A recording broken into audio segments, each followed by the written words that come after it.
All right, Shalom Akim. I like to say Kal Halayim, Yahweh, Bahashem, Yahweh Shai, Bahashem, Rakah Kodash. Right, double honors to the apostles, and elders of Great Millstone at Ruel. Peace and salutation to the Akim around the world that push this truth to the four corners of the earth. All right, do a small touch. I see Apostle Taha was talking about it, about the law existing, from the beginning. So I said I'll go through a few precepts to talk about it. All right,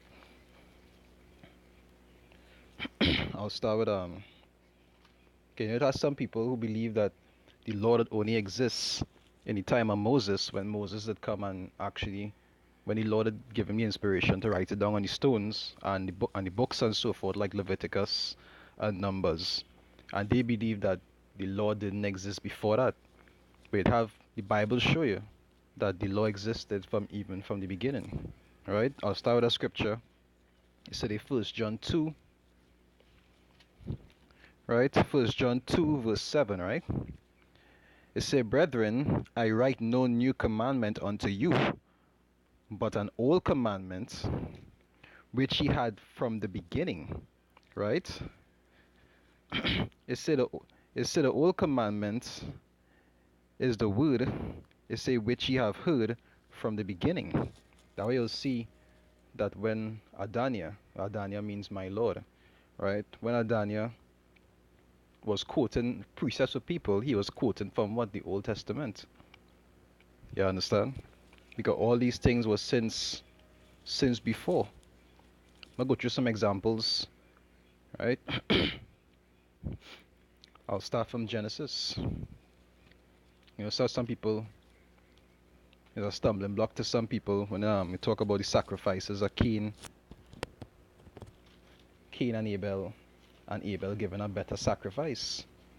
But the thing about it is, they knew even back then which sacrifices to give. Even though it wasn't written down, these things were taught.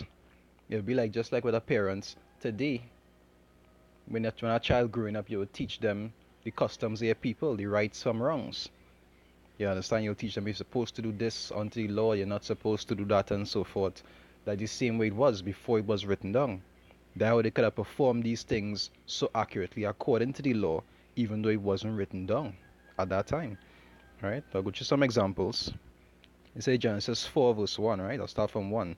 It says, and Adam knew Eve, his wife, and she conceived and bare Cain, and said, I have gotten a man from the Lord, right? You see, and she again bare his brother Abel, and Abel was a keeper of sheep, but Cain was a tiller of the ground, right?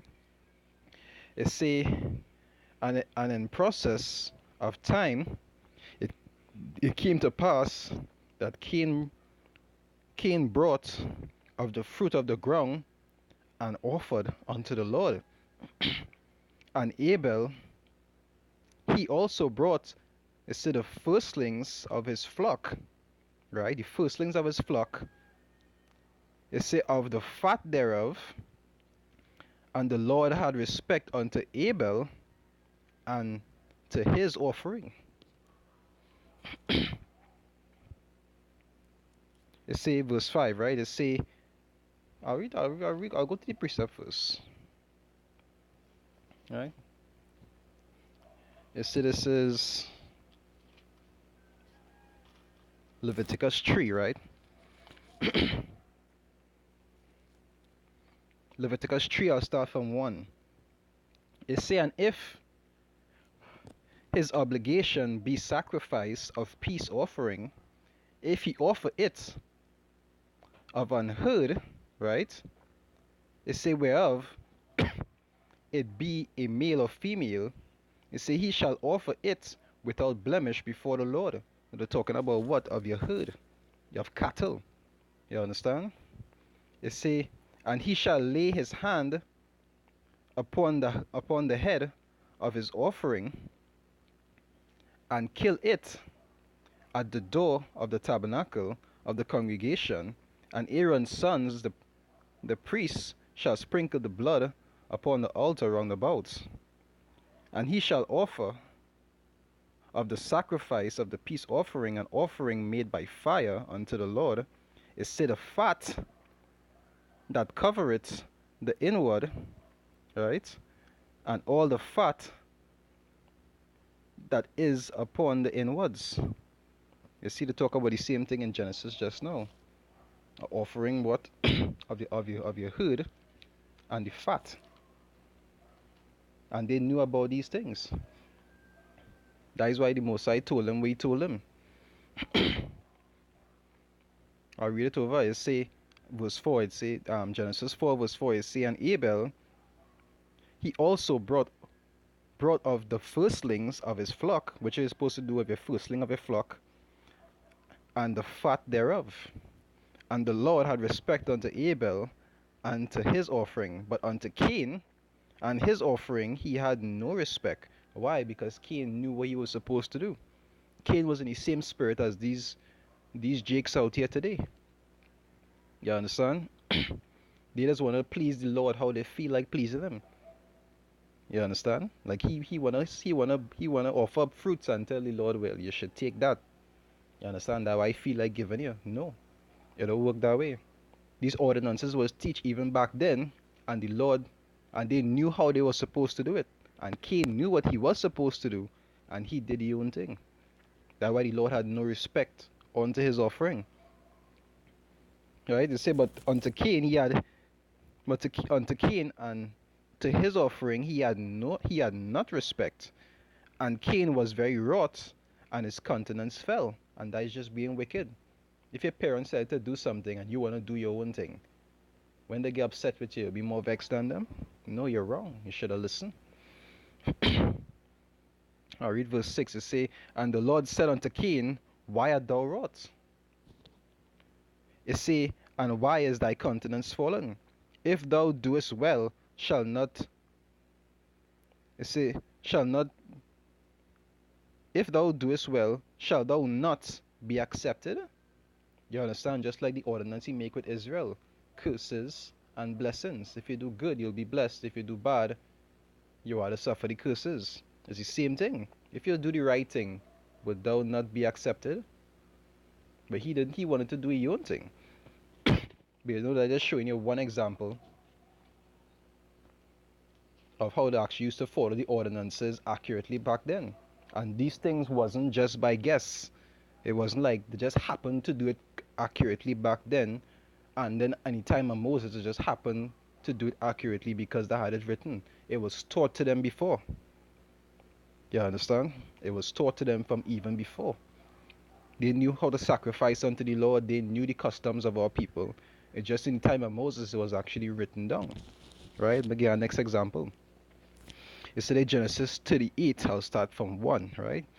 It said, and it came to pass at that time that Judah went down from his brethren and turned into a certain Adulamite whose name was Hera, right?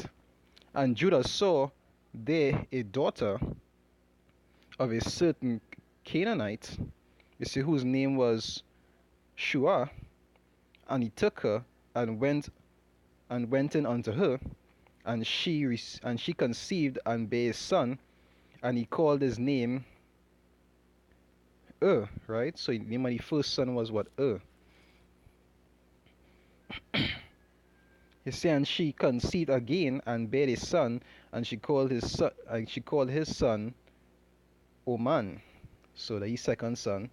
And she yet again conceived and bare a son, and called his name Shelah.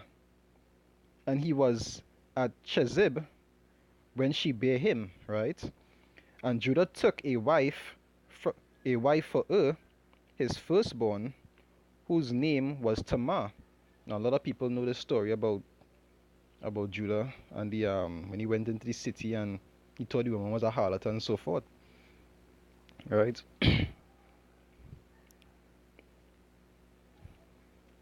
Right. I reach verse 6, verse 7, alright. It say, right, so the wife he took for his firstborn was what? Tamar. Verse 7 it say, and Judah's firstborn was wicked in the sight of the Lord, and the Lord slew him. Right? So they was already married, but he was wicked. So what happened? The Lord slew him. And Judah said unto Oman, now Oman is what? The second born. Judah said unto Oman, go in unto thy brother's wife, and marry her, and raise up seed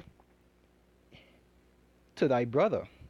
Right? So let me see why it is he was telling the second son to go unto his elder son's widow. You understand? To raise up seed or to give her a child.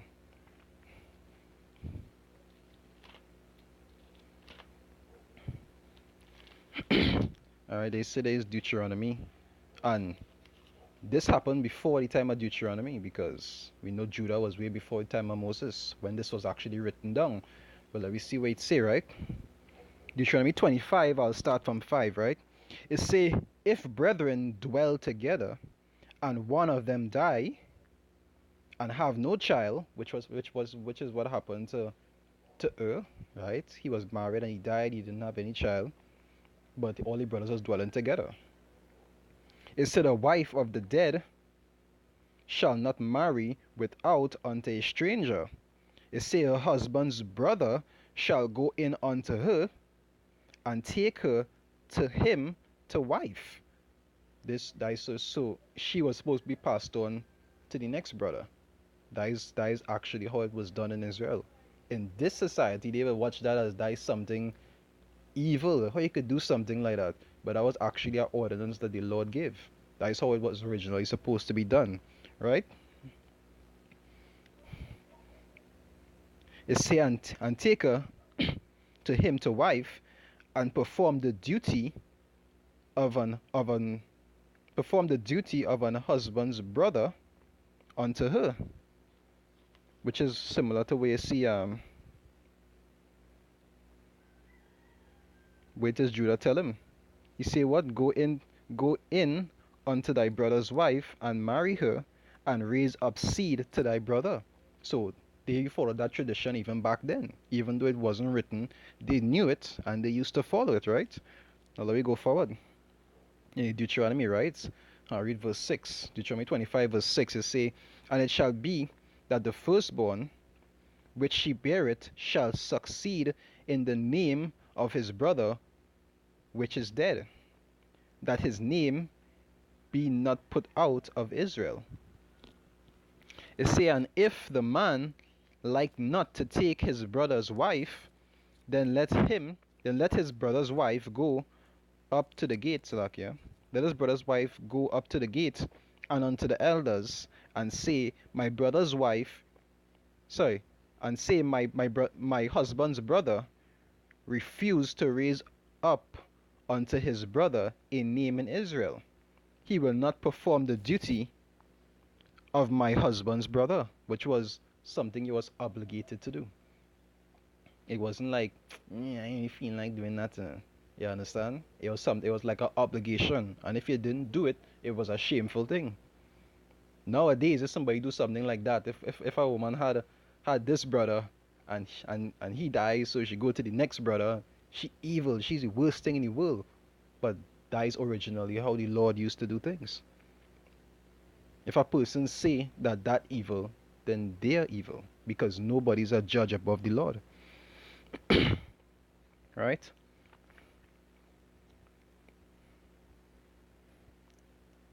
Verse 7 is say, and if the man like not to take his brother's wife, then let his brother's wife go up.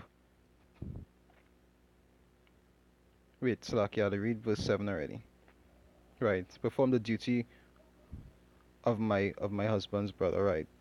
Verse 8, Salakia.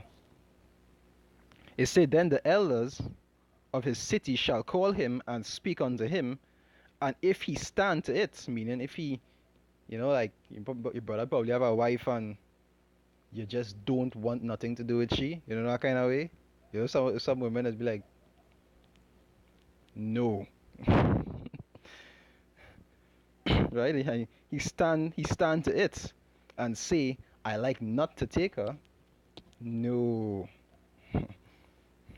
It say, then shall his brother's wife come unto him in the presence of the elders, and loose his shoe from off his foot, and spit in his face, and shall answer and say, so shall it be done unto that man that will not build up his brother's household, his brother's house, right? And his name shall be called in Israel the house of him that had his shoe loosed. So this is actually a tradition of Israel, and they used to follow this tradition even before the time of Moses, as we read when died. He told his Onan. Read it over. I read over verse 8. It say, and Judah said unto Onan, go in unto thy brother's wife, and marry her, and raise up seed to thy brother. And Onan knew that the seed should not be his. You understand? Like he didn't want to fulfill that. He didn't want to bring up no seed in his brother name. He didn't want that. And it came to pass when he went in unto his brother's wife that he spilled it on the ground. It said less that he should give seed to his brother. So he didn't want to make seed unto his brother's name. You understand? But what he did was still evil in the sight of the Lord, because the Lord lay out the ordinance on how it was supposed to be played off. It's either you was dung faith and you would do it, or you was not dung faith and you would have your shoes loosed. You understand? And suffer the little shameful look. But he actually went and slept with her and pull out. You understand? And it have people that has used this scripture and say, because of that, the Lord kill him because he pull out and you're not supposed to pull out. And the reason why the Lord kill him is because he didn't fulfill the law. You understand? You went and sleep with your brother's wife, knowing very well you were supposed to impregnate her and pull out. That is wickedness. That is why, as I say in the next verse, verse 10, it say, and the thing which he did displeased the Lord. It say, wherefore he slew him also. And that is why the Lord slay him, because he didn't fulfill the law. If you didn't want to, you could have just said no. You sleep with a woman, you understand? Come like you're treating your brother's wife like a harlot. You sleep with she and you pull out, knowing you were supposed to give her seed. You could have just said no. And all this is show you how the law is something important, because people just go about interpreting these things their own way, not knowing that it's actually written in the scriptures how these things are supposed to be done.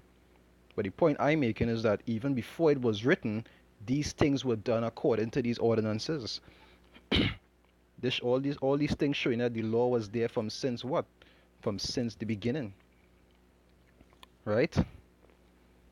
I'll go down and say, then said Judah to Tamar, his daughter-in-law, it say, remain a widow at thy father's house till Shelah, right, my son be grown. Now Shelah is what his last son. It say, for he said, lest peradventure he die also, and as his brethren did. And Tamar went and dwelt in her father's house. So she went back to she parents, and she was staying there until the youngest son became old enough. Because now that the second son died, according to what we just read, he had to be passed on to the next son. But in Judah's eyes, he was like, this woman killing my sons. If I give she to my last son, she might kill he too. You understand? Like in that how he was watching it, he was paranoid. So he didn't want inwardly he didn't want to give her unto his last son, thinking that he might have died also. Right? Verse 12 it say and in process of time the daughter of Shua, Judah's wife, died. Right? Judah's wife died, and Judah was comforted and went up unto his sheep hairs to Timnah. It say he and his friend Hirah the Adulamite, right? It say, and it was told Tamar, which is the wife, the two sons that die, saying, behold, thy father-in-law goeth up to Timnah to shear his sheep. And she put her widows her widow's garments off from her, and covered her with a veil, and wrapped herself, and sat in an open place, which is by the way to Timnah, for she saw that Shelah was grown. So Shelah was already at age where he could have been married, and she was not given unto him to wife. So she said to herself, he ain't going to give me the last son. You understand? So she take matters into she own hands. But really and truly, that was something that was ordained to happen, right?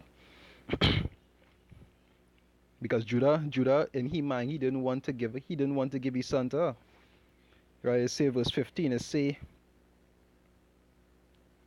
say when Judah saw her, because she was sitting in that city, but she face was covered up, so he couldn't recognize her, right?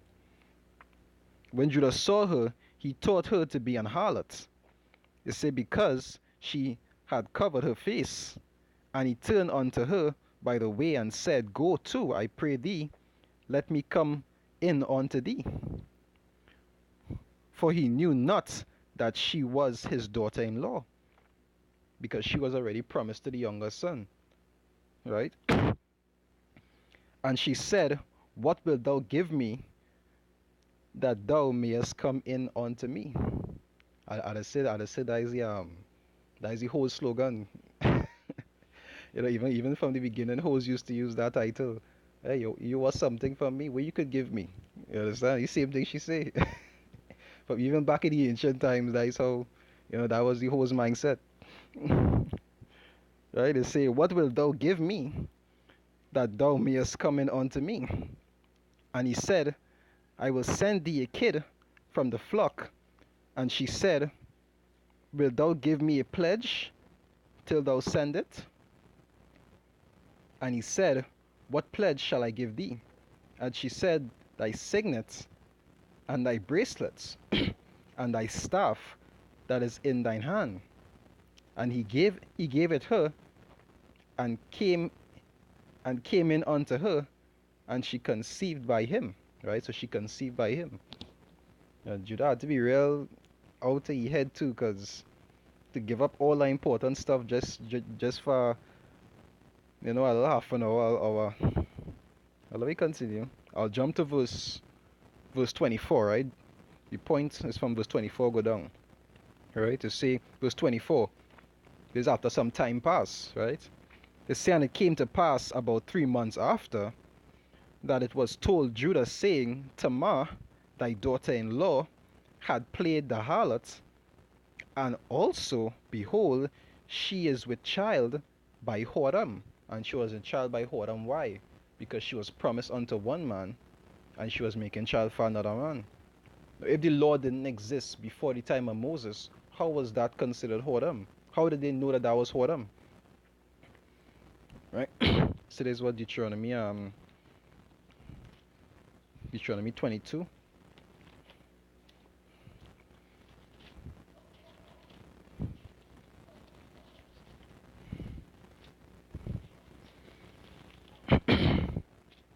Deuteronomy 22, I'll start from verse 23. It says, If a damsel that is a virgin be betrothed unto a husband, right? And to be betrothed is like to be promised unto a man. Because even if you're married unto a man, you belong to somebody. And if you're betrothed or promised unto a man, you're still, in the Lord's eyes, you're still classed as you belong to that man. You understand? You can't go with nobody else once you actually betrothed unto that man. Even though you all didn't actually fulfill the ceremony and join together completely yet, in the eyes of the Lord, you still belong to that man who you're promised to. Right? That is why even if you was betrothed to somebody and you sleep with somebody else, you would still be killed. But let me go through the law, right?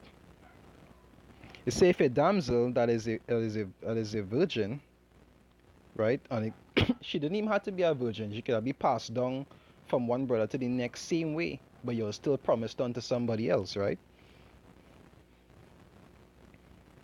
It say be betrothed unto a husband, and a man find her in the city and lie with her, then ye shall bring them both out unto the gate of that city, and ye shall stone them with stones that they die. Right? Because whoredom was committed. You sleep with another man's belongings, right? It say the damsel, because she cried not, being in the city, because that is actually law. If a woman get raped in she house, and she actually take it quietly, in the Lord's eyes, you was a part of that, because you didn't try to scream out for somebody to help you. You understand? So you actually share the blame, right? Because you didn't try to save yourself.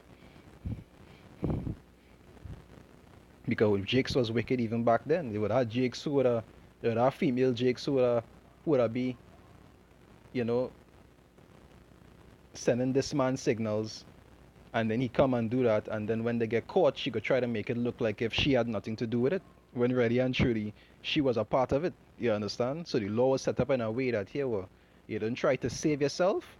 That means that it's two all you was in it, the both all they're going and die, right? It says, stone them with stones that they die. The damsel, because she cried not, being in the city, and the man, because he had humbled his neighbor's wife. You see, and you see the class as his neighbor's wife, even though they wasn't completely joined together yet, because she's still classed as his wife because she's promised unto him, right? You say, so thou shalt put away evil from among you. You say, but if a man find a betrothed damsel in the field, and a man force her and lie with her, it said, then the man only that lay with her shall die, because unto the damsel thou, it say, but slack here, but unto the damsel thou shalt do nothing. It say, there's in the damsel no sin worthy of death, for as when a man riseth against his neighbor and slayeth him, even so is this matter. For he found her in the field, and the betrothed damsel cried, and there was none to save her. And you see how all of these things were written in the law way after this happened, right? Let me continue now, right?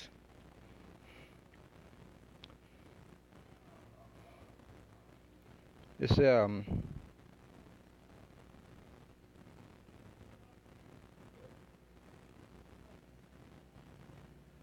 verse 24, read over verse 24, right? So we talk about the damsel, and if another man lie with her, he's supposed to what? Be killed. And she's supposed to be killed also, right? Because that is breaking the law, which was written way after, but it existed even here. Verse 24 is, and it came to pass about 3 months after that it was told Judah, saying, Tamar, thy daughter-in-law, had played the harlot, and also, behold, she is with child by whoredom. And Judah said, bring her forth and let her be burnt. Now, he was supposed to stone her, but he said, let her be burnt. So I know if he was still vexed because his sons died, and he told in anger. You understand? He just wanted to do something, take out the rage. But you were supposed to kill her. Why? Because you was in your father's house. You pregnant, 3 months pregnant. That means you was aware of what you was doing. You was a part of that, so you're supposed to be killed.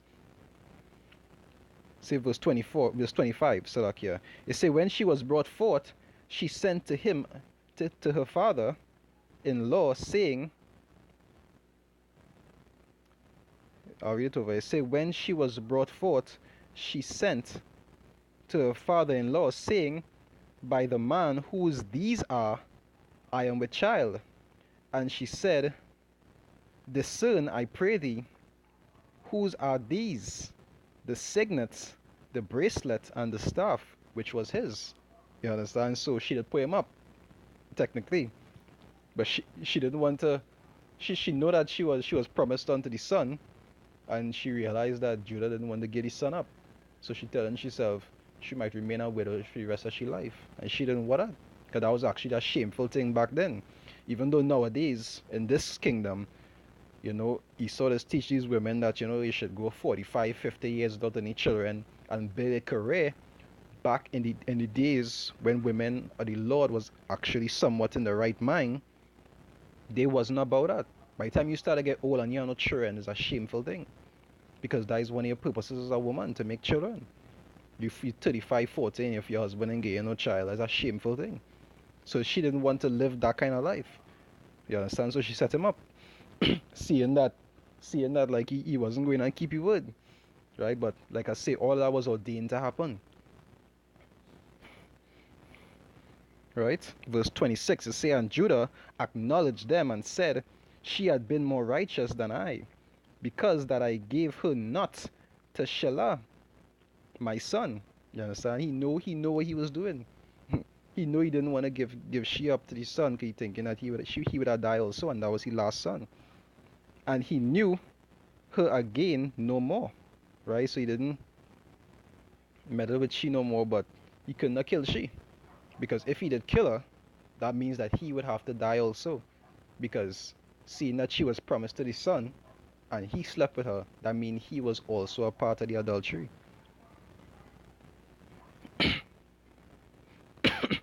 And that is our next example. And there are many other examples in the scriptures showing you that what? That the law did exist even before the time of Moses. Even with the situation with what? With Melchizedek. When Abraham gave Melchizedek 10% of the tithes. The 10% of the wealth. You understand that going into the tithe law? Because the tithes was given to who? The priests. And Melchizedek was what? He was a high priest. Right? So there's Numbers 18. I'll start from Numbers 18 verse 23, right? It said, but the Levites shall do the service of the tabernacle of the congregation, and they shall bear their iniquity. They say it shall be a statute forever throughout your generations, right? That among the children of Israel they have no inheritance. So they didn't have any actual land inheritance, like how Israel was sectioned off. How Israel was sectioned off and actually had like land inheritance. Like it would have the tribe of Judah would have their land, and Ephraim would have their land. The the priests, they just had their services to do to the Lord, right? In the tabernacle. So they didn't have any land inheritance, and they couldn't live and go and farm like normal others, right? So they didn't have that. They say verse 24. It say, but the tithes of the children of Israel, which they offer as an heave offering unto the Lord, I have given to the what? The Levites. I have given to the Levites to inherit. It said, therefore I have said unto them, among the children of Israel, they shall have no inheritance. So the tithes was given to who? The priesthood. The same way Abraham did give the 10% of he wealth to Melchizedek, who was a priest, is the same way Israel had to give their tithes to the priesthood. You understand? It's the same thing. Abraham didn't just do that because it seemed like a good idea at the time. That was a custom that was taught to them back then. All of these things that we went through, and it haven't been any others, they were customs that were taught. It wasn't written down, but they were verbally taught. That's how they knew how to give sacrifices. That's how when Noah came off the ark, he knew to give a sacrifice and all these different things. All of these things were taught. Because Israel is a stiff-necked and rebellious people, the Lord put ordinances forth where, to make it all easier for them to remember what they was taught. That is why he even put the fringes on the border blue, so that when you look down on it, it will be what? A reminder of the law. Because Israel don't remember shit. Anytime anytime anytime some time pass, Israel like the mind that start to forget everything they're supposed to do. They just wanna go do all kind of stuff they're not supposed to be doing. That's why the law was eventually written down. It was written down on the doorposts, and it was written down in many different places. During the Sabbath, that it was a tradition that they would read out the law.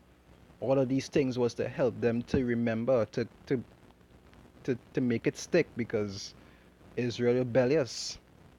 You understand? But that doesn't mean that before it was written down, it didn't exist. When they're talking about in Hebrew, where they say it by faith, Abel gave a better sacrifice. That wasn't just doing it by just guess or just random instinct. That go back to what? The faith and works. We say faith without works is dead.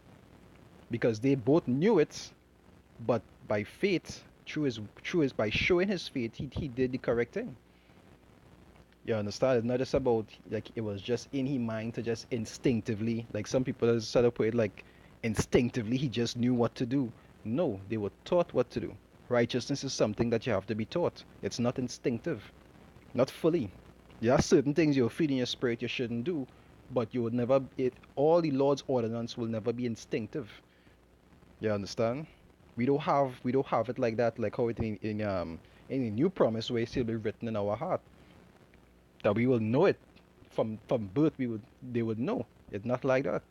That is why Israel always had to be taught, and whenever they went off, a prophet would be raised up to teach them over the correct thing. You understand? But there's a few precepts I say I would go through. I say to cover, showing that the Lord did exist from even back in those days. From even back in those days, the Lord did exist. Even when it come to like not eating meat, and eventually the Lord allowed them to eat flesh and all these different things, and then He gave them different ordinances about what flesh they could and can't eat. There was never eaten pork before. There was never eaten pork before the time of Moses. They even knew what to eat back then too. They just had it written down about what they could and couldn't eat. But that doesn't mean that before that they just used to be eating anything, snake and camel and possum. No. You understand? People who think that is because they don't understand the scriptures. Anyway, with that, I hope the video was edifying. I'd like to say Kahalayam, Yahweh, Ba'asham, Yahweh Shai, Ba'asham Rakakodash. Double honors the apostles and elders of Great Millstone at Rubel. Peace and salutation to the Akim around the world. That pushed us through to the four corners of the earth. Right, there's Yaraba from GMS, Trinidad East Camp saying Shalom, Akim, stay strong.